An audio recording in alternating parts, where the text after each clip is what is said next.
এই গল্পটি শোনার পূর্বে কানে হেডফোন গুঁজে নিতে ভুলবেন না। আর গল্পটি শোনার সময় হাসতে হাসতে মারা গেলে আমরা কিন্তু দায়ী নই। রাত 12টার সময় বউ আঙ্গুল দিয়ে বারবার খোঁচাচ্ছে। এই উঠো, উঠো না। কি হয়েছে? ঘুমোতে দাও তো। ইস, তুমি কি উঠবে নাকি পানি ঢেলে দিব?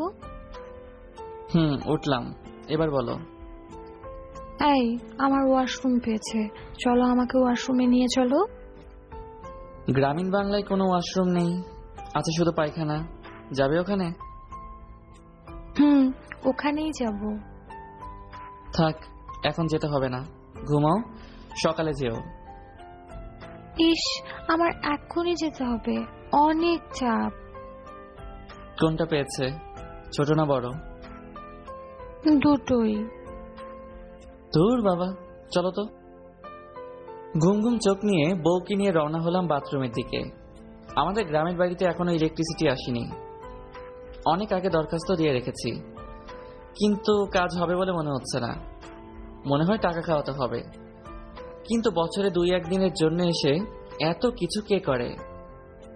মোবাইলের ফ্ল্যাশ লাইট অন করে বউকে নিয়ে রওনা হলাম গ্রামীণ বাংলার ঐতিহ্যবাহী পায়খানার দিকে।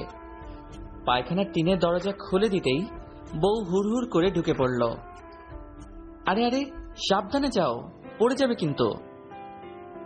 এই শুনছো, ফ্ল্যাশ লাইটটা দাও তো, ভেতরে অনেক অন্ধকার, আমার খুব ভয় লাগছে। কিভাবে দিব? দরজা খোলো। দাঁড়াও একটু, আমি দরজা খুলছি, তার আগে তুমি ফ্ল্যাশ অফ করো। বউ দরজার সামান্য ফাঁক করলো, আমি ওই ফাঁক দিয়ে ঢুকিয়ে দিলাম মোবাইল। বউকে বললাম, ঠিক আছে, তুমি তাহলে করো, আমি গিয়ে ঘুমালাম। ঠিক আছে, যাও। ঘরের দিকে 2 পা বাড়াতেই বউ আবারও ডাকছে। এই শোনো, তুমি কি চলে গেছো? না, যাইনি, বলো। এখানে তো কোনো জেট স্প্রে দেখছি না, পানির ট্যাপও নেই, কিভাবে কি করব?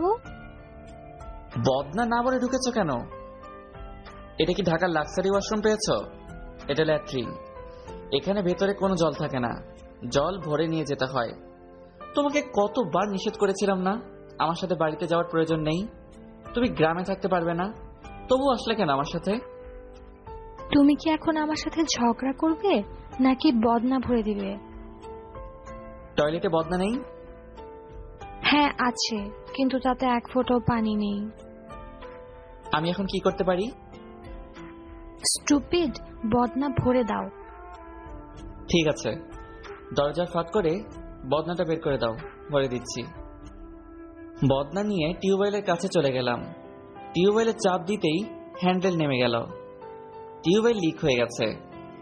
সারা রাত চাপলেও পানি বের হবে না, অন্তত 1 বালতি পানি ঢাললে টিউবওয়েল ঠিক হবে। কিন্তু এত পানি তো নেই, এখন কি করি? বউকে আস্তে করে ডাক দিলাম, আরিয়াত শুনছো, একটা সমস্যা হয়েছে। আমার নাম আরিয়াত না, আইরাত, তাড়াতাড়ি বদনা ভরে দাও, নইলে খবর আছে কিন্তু।